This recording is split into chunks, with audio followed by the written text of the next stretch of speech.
Vous informer, c'est notre devoir, mesdames et messieurs. Merci de rester fidèles à nos programmes et bienvenue à notre tronche qui vous met au parfum de l'évolution des informations économiques en République démocratique du Congo. Au sommaire, nous allons vous parler avec précision de la mobilisation des recettes par les régies financières pour ce mois de mars 2024. Nous allons aussi vous donner des précisions sur les priorités du prochain gouvernement avec un accent mis sur les attentes de la population congolaise. Mais avant tout, débutons avec les nouvelles en bref. C'est tout de suite.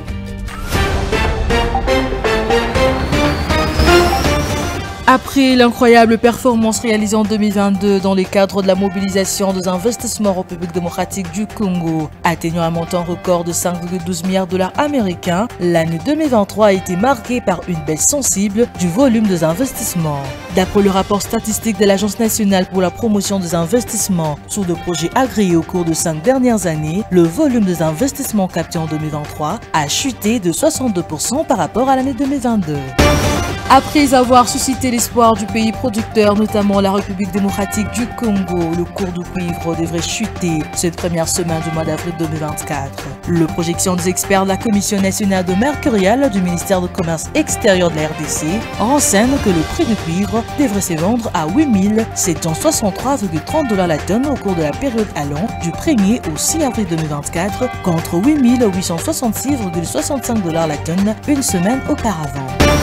L'autorité de régulation de sous-traitance dans les secteurs privés prévoit de publier dans les 48 heures la liste des entreprises recommandées à de grands marchés au sein de Teke Fungurume. L'annonce a été faite à l'issue d'une séance de travail entre le responsable de la société minière TFM et le directeur général de la RSP. Plus de détails sur Zoom-Copanet. Corpotash vise la signature d'un contrat d'ingénierie d'approvisionnement et de construction pour son projet de potasse Cola au deuxième trimestre 2024 en République démocratique du Congo. L'annonce a été faite par la société minière constituée au Royaume-Uni dans ses résultats financiers publiés fin mars 2024. Plus de détails sur Zoom-Copanet. Combien les régies financières ont-elles pu mobiliser pour ce mois de mars 2024? Pour en parler, nous recevons Judith Ounamaka. Bienvenue à vous. Merci Guy. Alors, nous parlons de la mobilisation des régies financières, mais avant tout, j'aimerais qu'on fasse un petit périple pour prendre avant tout l'évolution du taux de change en République démocratique du Congo. Qu'est-ce que l'on peut retenir? Voilà, en prenant en compte le taux de change en République démocratique du Congo, commençons par l'officiel, où actuellement $1 vaut 2775 francs congolais. Un franc CFA se change à 4,56 centimes, mais 1 euro vaut 2993 francs. Maintenant, prenons la catégorie du marché parallèle. Nous nous sommes focalisés particulièrement dans la commune de Kalamou. Et dans ce lieu, $1 vaut 2750 francs. Un franc CFA se change à 4,57 centimes et 1 euro s'interchange à 2994 francs. Alors, nous parlons aussi de la mobilisation de ces recettes via les régies financières. Combien exactement l'État congolais a pu percevoir pour le mois de mars 2024. Voilà, en mars 2024, selon le tableau de suivi de la situation financière de l'État congolais, produit par la Banque centrale du Congo, elle affiche donc un niveau de recette de l'État de l'ordre de 1290,3 milliards de francs congolais et ces recettes sont tirées principalement par celles mobilisées par les régies financières pour un montant équivalent à 1157,9 milliards de francs congolais, soit un taux de mobilisation de 76,8%. J'aimerais qu'on puisse aussi répartir cette mobilisation en ressortissant la part de chaque régie financière ou chaque entreprise mobilisatrice de revenus. Qui a pu faire quoi? C'est la question. Avec plus de détails, parlons-en. Voilà, l'analyse par poste révélée par les recettes proviennent de la Direction générale des impôts, chiffrée à 601,3 milliards de francs congolais. La DGDA, la DGRAD ont mobilisé 365,4 milliards de francs congolais et 191,2 milliards de francs congolais respectivement. Et on va se quitter avec cette question. Judith Ounamaka, on parle ici des dépenses publiques exécutées en mars 2024. On aimerait en savoir plus. Voilà, s'agissant des dépenses, elles se sont chiffrées à 1309,1 milliards de francs congolais, représentant un taux d'exécution de 83,3% par rapport aux prévisions mensuelles. Et les dépenses exécutées ont porté principalement sur les rémunérations des agents, fonctionnaires de l'État, le frais de fonctionnement des institutions et ministères, et ainsi que les rétrocessions. Notons aussi qu'en cumul annuel, En mars 2024, le tableau de suivi de la situation financière de l'État congolais indique un total de recettes publiques à hauteur de 5 157,7 milliards de francs congolais et des dépenses publiques à hauteur de 5 147,3 milliards de francs congolais. Merci beaucoup à vous, Judith Onamaka, pour ce précision. Je rappelle, vous étiez donc à la présentation des chiffres clés. C'était un plaisir. Après, prenons cette fois-ci cette rubrique qui nous est présentée par Judith Piombo. Elle nous parle de priorités du prochain gouvernement. Ce gouvernement qui sera connu dans un laps de temps. Ah ben oui, Judith Piombo revient avec des précisions sur ce qui devrait être pris et considéré comme les priorités des priorités. Tout de suite. Parlons cette fois-ci des priorités du prochain gouvernement avec Judith Piombo qui nous présente le dossier. Judith Piombo, bienvenue. Merci à vous. Alors, vous nous ramenez vers les différentes priorités du prochain gouvernement. Le chef de l'État a finalement pris une ordonnance nommant une dame à la tête du gouvernement. Ah ben oui, les gens ont un regard arrivé vers les actions qui devront être menées par ce gouvernement. Et nous, on a la question qui est ouverte et elle est claire. Quelles sont, selon vous, ou quelles devraient être, selon vous, les priorités de ce prochain gouvernement? Voilà, pour commencer, il est déjà important de noter que lors de la campagne électorale du président Félix-Antoine Tshisekedi, pour sa deuxième mandature, il a parlé des priorités de son second mandat et il y est aussi revenu lors de son investiture. Il a énoncé comme ça un programme axé sur 6 engagements majeurs et le prochain gouvernement se devra donc de traduire ces engagements en actes. Alors, on ne peut pas se permettre de ne pas évoquer ces différents engagements du président de la République qui, selon vous, devraient constituer même les actions phares du prochain gouvernement. Voilà, nous l'avons dit tantôt, il y en a 6, ces engagements prioritaires ou encore ces axes dont il est revenu. Premièrement, il s'agit de la création de plus d'emplois en accélérant la promotion de l'entrepreneuriat, d'abord pour les jeunes et au moyen d'une approche volontaire inspirée de nos réalités sociétaires. En deuxième lieu, il parle là de protéger le pouvoir d'achat des ménages en stabilisant le niveau de l'inflation et en maîtrisant le cours de change. Troisièmement, il parle d'assurer avec beaucoup d'efficacité la sécurité de nos populations, nos biens, etc. En quatrième lieu, la poursuite de la diversification de l'économie nationale et accroître comme ça sa compétitivité en optant pour la transformation de nos produits agricoles, mais miniers également. En cinquième lieu, garantir l'accès aux services de base et pour finir, il est revenu sur le fait de renforcer l'efficacité de nos services publics. Et donc on peut dire que la prochaine patronne du prochain gouvernement, ou je rectifie carrément, le patron du prochain gouvernement a un cursus assez important et qui a eu méritocratie. Alors Guy, déjà au regard de ce qui s'est dit un peu partout, il faudrait souligner qu'il n'est pas question d'un favoritisme ou encore d'un don de la part du chef de l'État, mais plutôt une méritocratie, puisque s'il faut se fier au profil ou encore au portrait de la dame, on sait voir qu'elle était déjà ex-ministre du Plan au gouvernement Sama II et elle s'est notamment illustrée dans le pilotage efficace du programme présidentiel de 145 territoires initié par Félix-Antoine Tshisekedi, mais elle est également détentrice d'une maîtrise en économie appliquée dans une université de la Bruxelles et d'un diplôme d'études complémentaires de travail dans le pays en voie de développement. Elle a aussi longtemps œuvré dans le secteur bancaire et au PNUD. Et donc, son positionnement actuel lui permettra comme ça d'impulser une nouvelle dynamique à ce vaste projet de reconstruction du pays. Je reviens sur ma question, je reste sur ma soif, Judith, et ça sera la dernière question. Quelles sont les attentes de la population? En ce qui concerne les différentes attentes de la population, nous avons fait passer le micro-baladeur dans la ville-province de Kinshasa pour en savoir plus et nous vous proposons cet élément de reportage. Je vous prie donc de suivre religieusement ce reportage qui nous est présenté par Judith Piombo, reportage propos recueillis. On se retrouve juste après pour commenter ce qui sera dit. On y va.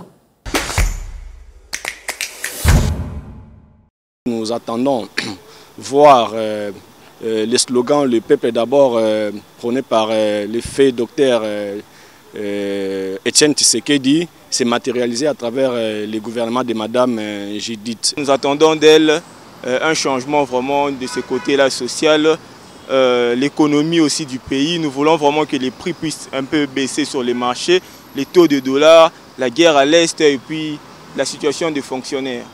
Vraiment, elle doit s'atteler sur ces histoires-là pour essayer un peu de rencontrer les grands soucis de nous qui sommes peuple.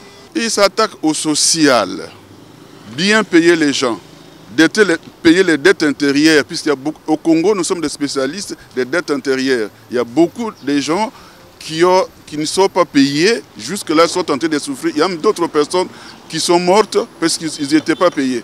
Si la personne est bien payée, est bien logée, mange bien, en tout cas, je ne pense pas qu'il y aura beaucoup de problèmes. Qui travaillent d'abord à ce niveau-là, le reste va s'en suivre. Maman de balambaka. Maman de balambaka. Basala ke maman soka lambi pour bana batonda. Soki toli nanda kutotondi te tobimi libanda tokolia pa ba voisin. Maman premier ministre ayeba ko bongisela biso gouvernement ezala ndeto eleka kikala te, ezala gouvernement moko solide, ezala gouvernement moko oyo peuple a ko se retrouver na ba moyen na ye abiso ba petit peuple dollar ekita vie sociale ezala malamu biso bata moto nde tobulaka. En tout cas tracasserie tozomona ngo trop babiloko wana nyonso toza na posa ya gouvernement ya 2024 tolingi komona ba mambo abongo te na nzela à revoir peu na économie na côté ba marché donc babiloko pe kita biloko zali ya komata makasi donc tozo vivre vraiment situation moko ya pasi même pe na ba transport na biso mutna mutozo matisa transport nenge sengeli. Donc il faut vraiment revoir na sika on a. En plus, il ne faut pas revoir la sous-traitance, puisque le gouvernement auto le cas la sous-traitance, tout le monde changement. Donc même la sous-traitance, entreprise privée, il faut aussi tout le monde appelle moins amélioration pour côté salaire. Voilà, de retour sur ce plateau, nous avons suivi avec vous ces différentes réactions de la population. En tout cas, plusieurs défis attendent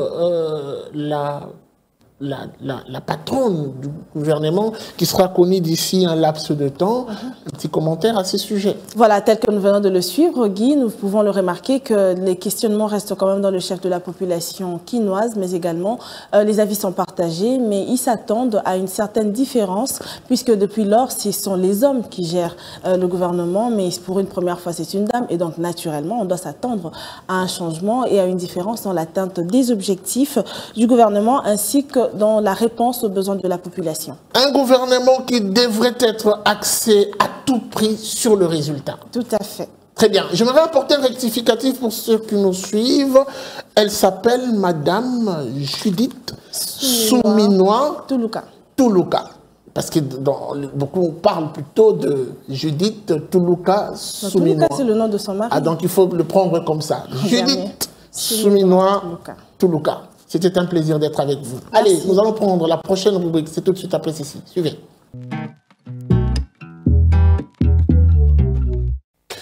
Que dire et que comprendre de cette visite de la délégation des étudiants d'Harvard à Kinshasa? Pour en parler, nous recevons le point focal de la République démocratique du Congo, de la mission d'Harvard à Kinshasa. Ah ben oui, avec elle, nous allons revenir sur le raison de cette visite, mais aussi le déroulé de cette visite. Quel sera le bénéfice direct de la République démocratique du Congo tiré de cette visite? On en parle avec Madame Adrielle Elongo. Bienvenue. Merci. Alors, vous avez eu le temps d'organiser, ou vous étiez le point focal qui a centralisé un peu l'organisation de cette visite. La première question, elle est simple. Comment avez-vous fait et comment ça s'est passé exactement? D'abord, je vais vous présenter ce que l'Africa Policy Track. C'est en fait un club au sein d'Harvard, le Africa Caucus, qui est un club important au sein du Harvard Kennedy School, qui réunit à peu près 30 étudiants et membres du corps professoral qui font ce programme de milieu de carrière. Donc ce sont des personnes qui ont déjà des postes décisionnels et d'influence dans leur pays, qui font ce master en plus pour renforcer leurs capacités. Et donc chaque année, ils organisent des missions dans différents pays. Et cette année, vu qu'il y avait 3 étudiants congolais dans l'équipe, ils ont décidé de mettre la RDC à l'honneur et de venir pour une mission d'immersion et de découverte en RDC. Et donc, il y avait des jours qui étaient organisés pour les privés et les ONG organisés par la compagnie Sodeco. Et il y avait des jours pour le gouvernement sous le ministère de la Communication et Médias et le ministère des Finances. Et donc, nous avons organisé des journées avec différents thèmes. Le premier jour a été une journée culturelle où les étudiants ont pu se plonger dans l'histoire et la culture de la RDC en visitant des endroits emblématiques et touristiques tels que le musée national de Kinshasa, le centre financier, l'Olaya Bonobo et Kinsuka Beach également pour voir le deuxième plus grand fleuve d'Afrique, donc le fleuve Congo. Et ensuite, ils ont eu une journée d'échange avec les membres du gouvernement selon les différents thèmes qui avaient été choisis, tels que les mines, la santé, l'environnement et la défense. Et ensuite, ils ont eu une journée aussi d'échange scientifique à l'université rénovée de l'UPenn, où ils ont eu des échanges avec différentes universités qui étaient représentées, telles que l'IEC, l'UNIKIN, l'UCC et l'Université nationale aussi, l'École nationale des finances aussi.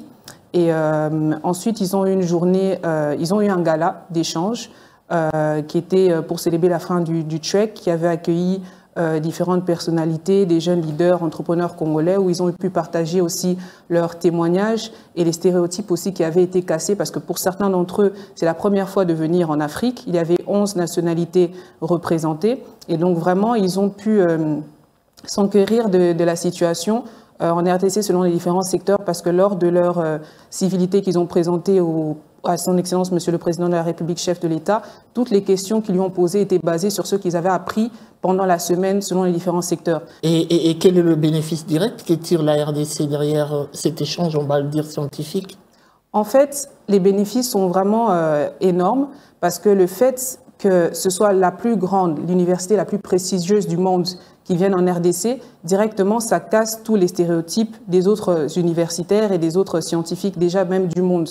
Parce que le but ici, c'était de capitaliser sur le changement de narratif que nous avons commencé depuis très longtemps et de montrer la RDC, de montrer des choses en fait que le monde ne montrera pas forcément à ces étudiants-là, à cette audience américaine. Ce programme d'échange et de formation, et même, je parlerai d'échange scientifique, existe depuis plusieurs années.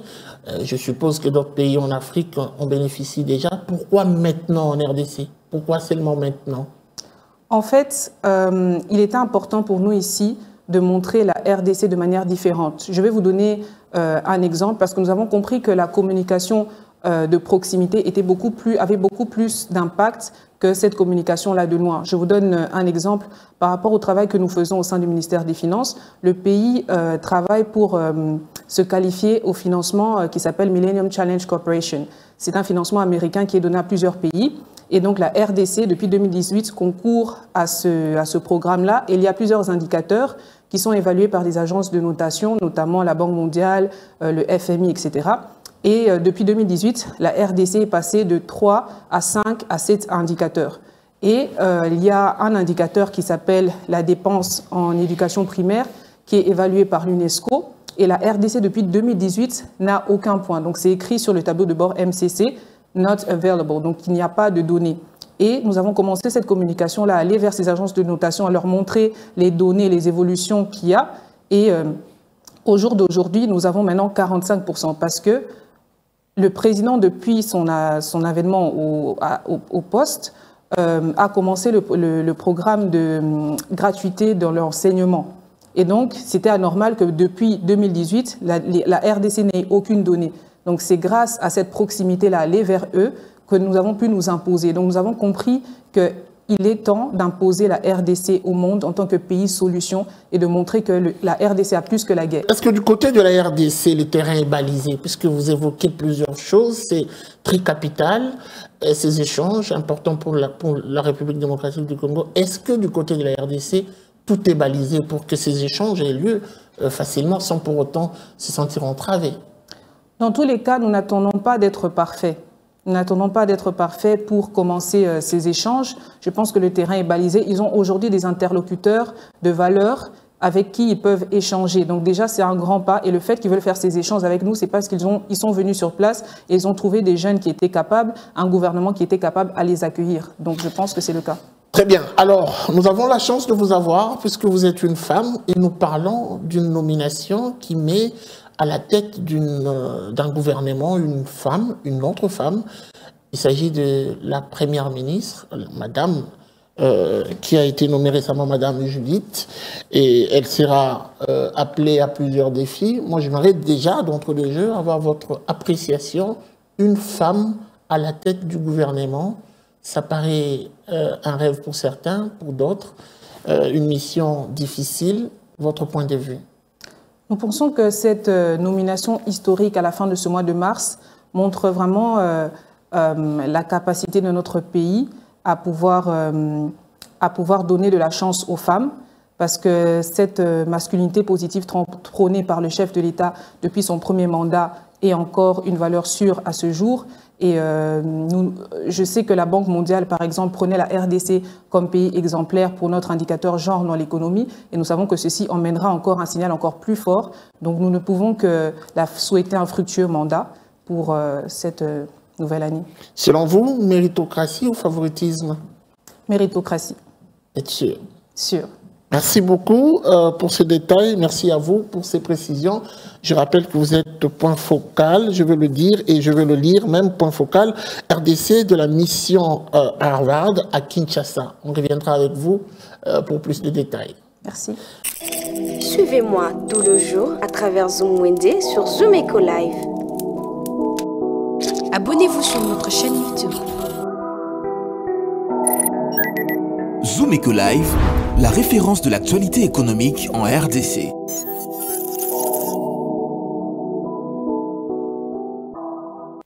Alors, il est temps de faire le marché avec vous. Nous allons prendre déjà les prix avec précision que nous propose Naomi Kandé.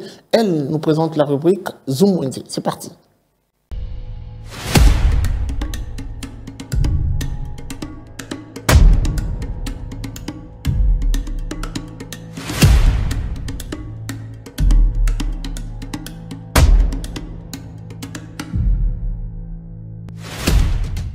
Le marché Bayaka, connu pour sa vente de produits des quincailleries, mais aujourd'hui, ces marchés nous dévoilent une autre spécialité qui est la vente de féculents.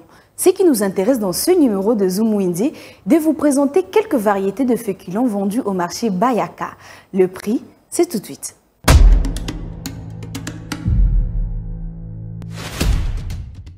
Débutons ce nouveau marché avec le riz rond qui se vend à 1500 francs l'écolo et 1600 francs chez d'autres commerçants.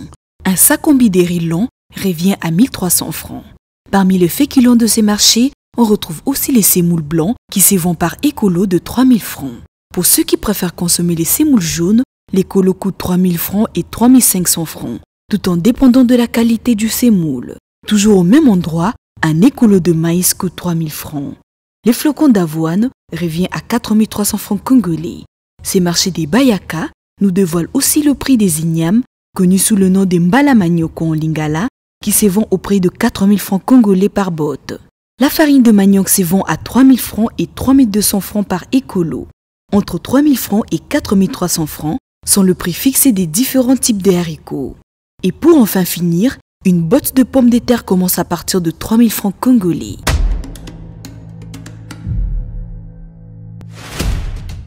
Merci de nous avoir suivis sur Zoom Wednesday. Prenons rendez-vous pour un prochain numéro. Au revoir.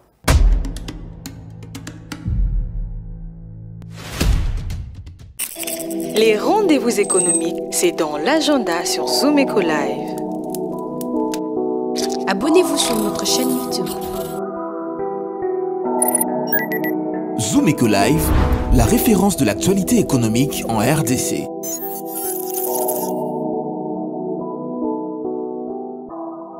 Le rendez-vous de la semaine, c'est votre rubrique agenda et à la présentation, vous retrouvez Adassa Grace. C'est parti.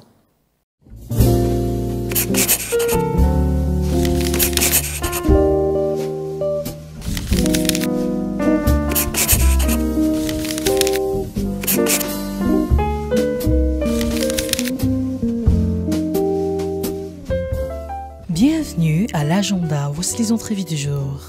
Le salon panafricain consacré à la responsabilisation de la jeunesse a débuté ce 1er avril au centre financier. Se poursuivra jusqu'au 3 avril prochain avec le même thème. The Africa We Want, emploi, entrepreneuriat et développement de compétences pour tous les jeunes africains. À présent, la Chambre de commerce et d'industrie franco-congolaise prépare une nouvelle session sur l'avènement du système comptable des entités à but non lucratif, qui débutera du 15 jusqu'au 19 avril prochain de 9h à 16h.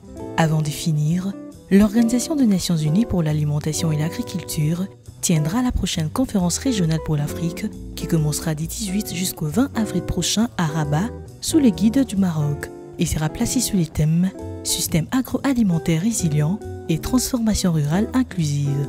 Et pour finir, Diaspora Boost organise Diaspora Summit RD Congo 2024 qui commencera du 18 jusqu'au 21 avril 2024 à l'hôtel Pullman de Kinshasa.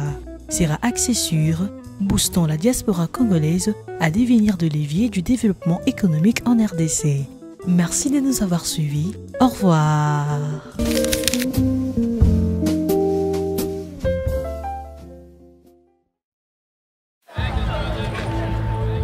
C'est art de se tirer d'affaire, de faire face à la crise, de bricoler, de trouver des solutions avec ce qu'on a sous la main.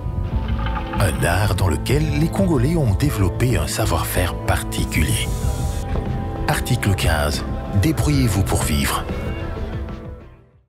Et bien voilà, on se quitte avec cette rubrique, le numéro article 15, qui met un accent particulier sur la débrouillardise à Kinshasa.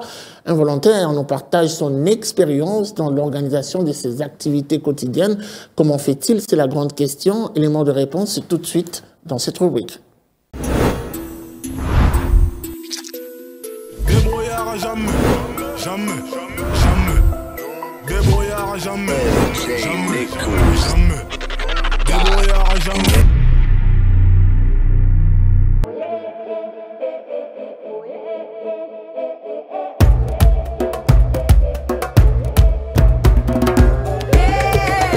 Ngai artiste soit na Willy, artiste soit na Willy nazali na limité awa na 7e mairie.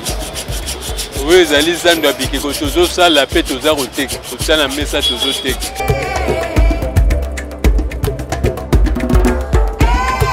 Nazali responsable, nazali na bana mine, bana msu bana université, bazali kotanga. Na bokolo abango na mosalo nazali kosala. Utandako na kotangisa bana kolia mokolo na mokolo kana mosalo. Ndenge na bani mosalo nazali kosala vraiment bakoko so lekelinga mingi.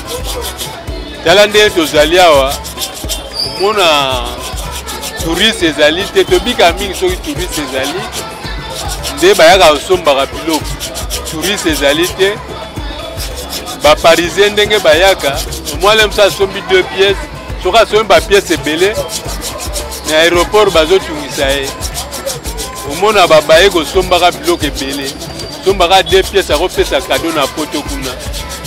Alors le roi touriste eza te tokovivre na pasi.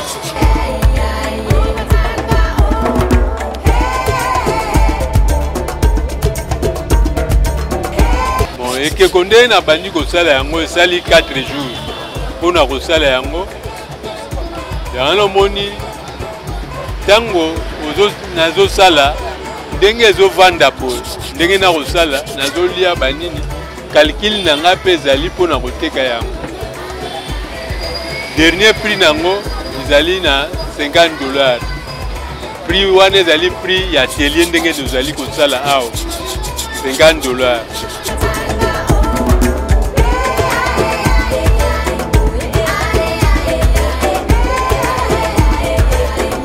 Banzete oyo tokende kosomba na maluku tosomba grim. Grim wana ezalaka na $100. Sombi yango ozwi basiere bakatikati yango kaka na maluku kuna na forme yango na tie na camion na ye kotia awa na bandi kosala nyonso tumbongo nyonso ekuta basa $80.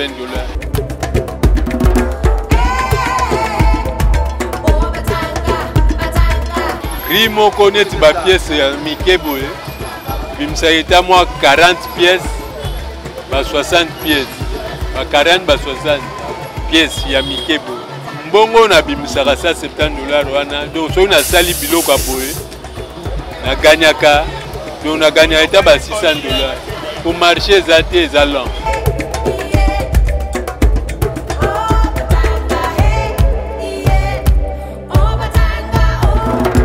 Ouais, mosala oyo ezopermettre ngai nakoka kofutela ndako kotangisa bana koliesa bana ezali mosala moko ya bien ya mbongo susi nange ezali mosala oyo tozali nazali kosala oyo nalingi leta soutenir ngai mpona zwa belève nalakisa mosala biso oyo baage ekei lelo lobi tokozala te tolakisa bana batikala na mosala oyo conseil na opesa epai ya bana bayekola mosala na kokokanga bana makasi te mutu mwana na mosala oyo yalingi yango ya koyekola olelo nga na kotelema te namoni mwana moko boya koyekola mosala te mwana ye moko akoya ntango aye koluba papa naasepelaka na mosala oyo nasala yango na comprendre ke eza do na ye po soki eza do na ye te akolinga mosala oyo te akoyeba yango mpe facile.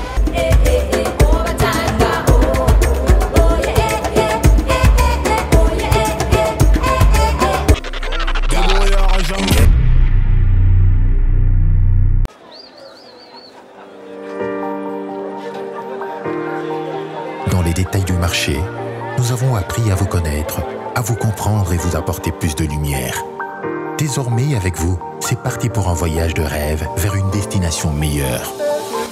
Ensemble, découvrons le civisme fiscal et la bonne gouvernance dans la gestion de la Respublica grâce au décryptage de l'actualité économique du pays avec des chiffres clés.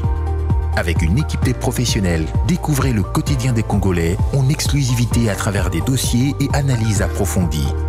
Zoomeco TV, la référence de l'actualité économique en RDC.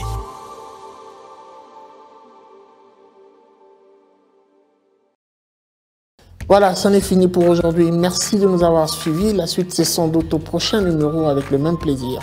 Vivez heureux, vivez sans temps. Au revoir et à très vite.